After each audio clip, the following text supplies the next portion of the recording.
terlihat dari luar dua Pak. Dua itu maksudnya itu alam jasad, alam apa, kalau alam satu, alam empat. Alam satu, alam empat itu menggambarkan orang syariat sama hakikat. Kalau alam satu tadi yang jenis gambarkan apa, tempat tidur, itu alam jasad kita. Jasad kita masih belum hidup. Terus setelah alam satu masuk alam dua, alam jiwa juga belum hidup. Yang hidup itu alam roh Pak, alam roh itu janin Pak, janin dalam rahim. Janin dalam rahim itu kalau belum 4 bulan belum dihitungkan roh. Nah, janin dalam rahim itu kalau belum dihitungkan roh cuma badan kasar, badan halus. Badan kasar, badan halus. Badan kasar, badan halus ini 4 bulan atau 120 hari baru dihitungkan roh, baru hidup ya. Kalau sudah dihitungkan roh itu ada 2 kehidupan, hidupnya bayi sama hidupnya ibu, rohnya bayi sama rohnya. Sebelumnya rohnya ibu saja sebelumnya. Setelah dihitungkan roh ada 2 roh bayi, roh ibu. Itu gambaran 1, alam 2. Terus alam 3 yang suwung. Nah, alam 3 alam suwung. Itu alam ketemu Tuhan. Makanya digambar naik tangga 7. Ketemu Tuhan. Ketemu Tuhan itu untuk apa ya? Kalau sudah paham ketemu Tuhan itu baru di situ digambarkan alam suwung Pak. Alam suwung ketemu Tuhan apa wujudnya? Enggak ada. Wujudnya enggak ada. Wujudnya cuma cahaya nurullah ya. Enggak bisa dilihat wujud ya. Nah, itu setelah situ baru turun alam 4, alam lahut ya. Alam lahut itu wujudnya Gustinya berarti ternyata Gusti itu wujudnya lahir batin ya. Gitu. Itu Pak. Lebih lengkapnya monggo masuk Pak, nanti kita ngobrol-ngobrol di dalam. Gitu. Monggo. Oh, nggih, monggo.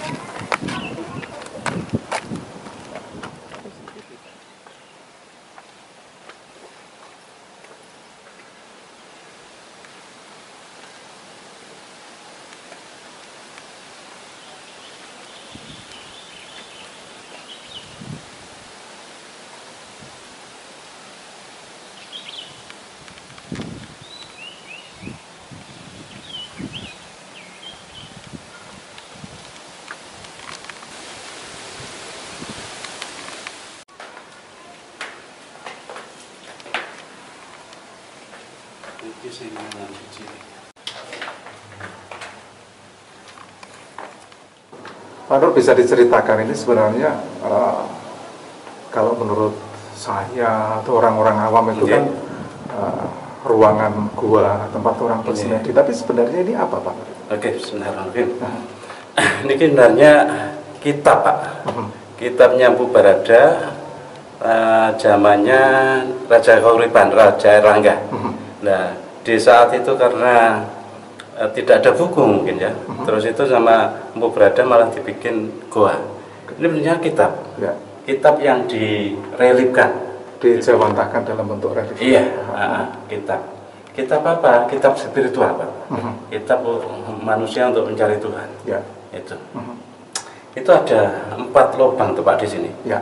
4 lubang. Kalau orang awam biasa mungkin cuma dikira 3. Pintu masuk terus kanan kiri, padahal ini beda-beda. Artinya yang beda-beda. Yang pertama, lubang pertama ini yang kalau dari depan itu yang paling utara. Masuk pintu pertama, masuk paling utara digambarkan ini. Ini digambarkan tempat tidur. Ini sebenarnya secara spiritual menggambarkan alam jasad kita. Alam jasad itu jasad kematian. Jasad itu masih mati. Ya, itu digambarkan tempat tidur. Ya itu tempat tidur ini bukan tempat tidur yang lumrah, tapi tempat tidur untuk menggambarkan spiritual jasad kita. Ya. Terus alam kedua yang sebelah itu kalau sinkronkan sama spiritual Islam sama Pak. Ada 4 alamnya Syekh Abdul Qadir Jilani, alam Nasut, Malakut, Jabarut, Lahut. Nah ini masuk Pak. Nah, zamannya Empu Barada itu awal abad 11. Syekh Abdul Qadir Jailani di Arab akhir abad 11. Duluan sini, Pak. Di sana bikin buku, di sini dibikin goa. Ya, itu malah awet, Pak. Ya, itu untuk menggambarkan alam kematian. Yang kedua sebelah. Yang alam kedua saya masuk ini, alam kedua itu alam, kalau di spiritual itu alam jiwa. Jiwa, setelah jasad jiwa. Ya, jiwa itu isinya apa tuh jiwa? Jiwa itu isinya akal qalbu. Akal qalbu. Nah ini digambarkan ini, sangat tidak ini. Akal digambarkan ini. Otak, qalbu digambarkan dapur. Ini apa artinya kalau Jawa? Olah pikir, olah rasa gitu, Pak. Ya. Olah pikir, olah rasa. Itu jiwamu kemana? Senang ketemu Gustinya atau senang ketemu makhluk begitu? Kalau senang ketemu Gustinya, senang ketemu makhluk, gambarnya hasilnya di sini. Ya. Olah pikir, olah rasanya hasilnya di cermin ini. Cermin ini untuk menggambarkan jiwa kita. Ya. Kalau cerminnya padam, ketemu Tuhannya, ketemu cahaya di sini, cermin lagi. Ya. Tapi kalau yang di kanan, Pak, itu. Tapi kalau cerminnya, jiwanya gelap, ketemunya di sini, nggak ada cermin, gelap. Ini, Pak, ini bukan cuma, ini dapur untuk spiritual, bukan. Ini adalah menggambarkan jiwa kita. Itu sangat tidak. Buku ini, Pak, buku yang dibahas ini ada yang perlu dibahas lagi. Ini nggak ada apa-apanya. Di alam 2 itu nggak ada relief kehidupan, nggak ada. Yang ada cuma di alam 1 relief kehidupan. Alam 2 nggak ada relief kehidupannya, nggak ada, kosong. Alam jiwa nggak ada. Oke, mau selanjutnya ke. Ya. Terus masuk alam 3.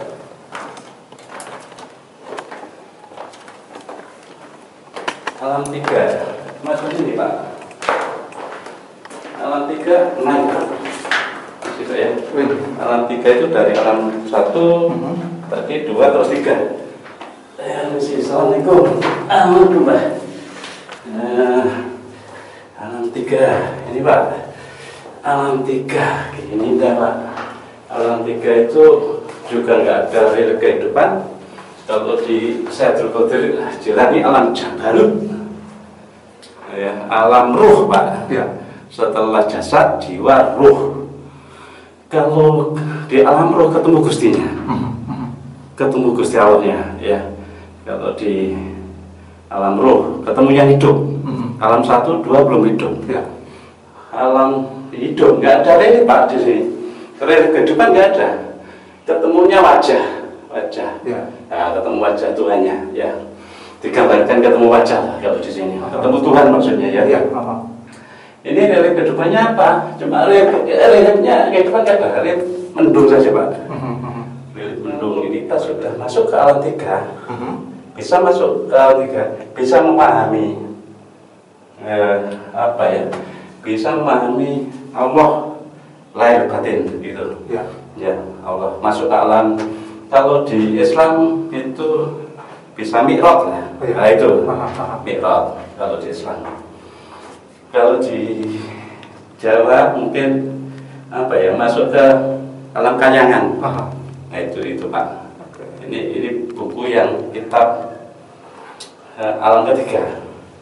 Kemudian setelah mi'raj, ya, setelah mi'raj turun ke dunia di alam 4. Alam 4.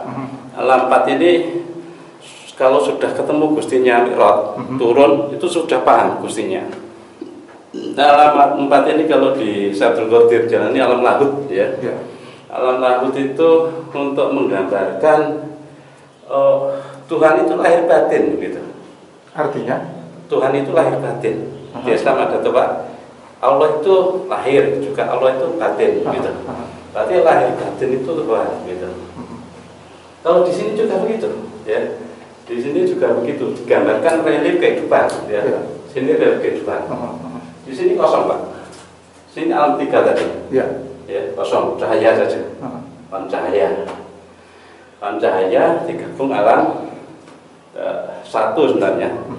Gabung alam satu sama alam tiga itu ketemunya alam 4. Ya, ketemu alam 4. Alam 4 karena di alam tiga sudah paham tentang Allah yang di alam cahaya tadi, alam suwung ya. Itu alam 4 juga begitu, sudah paham itu. Akhirnya, oh ternyata itu Tuhan itu lahir batin. Mati saja itu, dimatikan saja. Tuhan itu ternyata lahir batin begitu. Tapi tetap saja sudah paham wujudullah. Oh, wujudnya Allah itu lahir batin begitu Pak. Ya, wujudullah itu lahir batin. Sehingga ini komplit buku ini Pak, bedah buku namanya, bukunya Mubarada. Sehingga di situ gabungan antara alam 1 sama alam 3 itu di alam 4. Contoh kalau kayak Mi'raj itu Pak. Ya. Kalau Mi'raj, Nabi Mi'raj balik ke Mekah itu sudah bersama Allah. Ya, ketemu yang Allah waktu Mi'raj. Kalau di itu ya, itu berarti di alam 4 itu menggambarkan Allah itu lahir batin gitu. Tuhan itu lahir batin. Ya. Nah, di sini sudah ada setelah turun, ini batu di sini. Ini batu Kumaroso, Pak. Artinya untuk duduk, jiwanya sudah duduk menghadap Gustinya, gitu. Dalam bahasa Jawa semelek ya, Pak? Sudah paham Gustinya. Oh, sudah paham ya. Nah, sudah paham jiwanya. Oh, ternyata itu yang wujud itu Gusti Allah, gitu. Ternyata saya ya sudah nggak pernah maujud gitu, yang maujud Gustinya gitu. Ini jiwanya sudah menghadap Gustinya. Sudah apa ya? Kalau Jawa mancing lah, Gusti ini mancing. Itu Pak. Ini buku Pak, buku yang belum pernah diungkap Pak. Ya. Ini kalau pengen ngerti Gustinya ya belajar aja ini. Alam 4 ini, ya. Alam 4 ini agama apapun masuk Pak. Ya, agama apapun masuk. Badan kita ya ada jasad, jiwa, terus roh gitu tak. Jasad di alam 1 tadi gambarkan tempat tidur, jiwa gambarkan akal kalbu kita, digambarkan olah rasa, olah pikir. Roh ketemunya di alam 3, alam suwung Pak. Nggak ada apa-apa, bentuknya nggak ada alam suwung ya. Terus alam 4 itu ternyata begitu, setelah dari alam 3 turun balik ke dunia, itu ternyata wujudullah itu lahir batin, gitu. Allah itu lahir batin. Sudah paham ternyata Allah itu, Tuhan itu lahir batin, gitu Pak. Sehingga sini digambarkan yang ada wajahnya cuma alam 3, alam 4. Alam 1, alam 2 nggak ada. Iya. Jadi yang paling penting menurut saya begini Pak Nur. Jadi ketika kita sudah masuk ke sini, kemudian melihat gambar-gambar ini, kemudian paham apa yang harus kita ejawantahkan dari ajaran ini ke dalam kehidupan sehari-hari.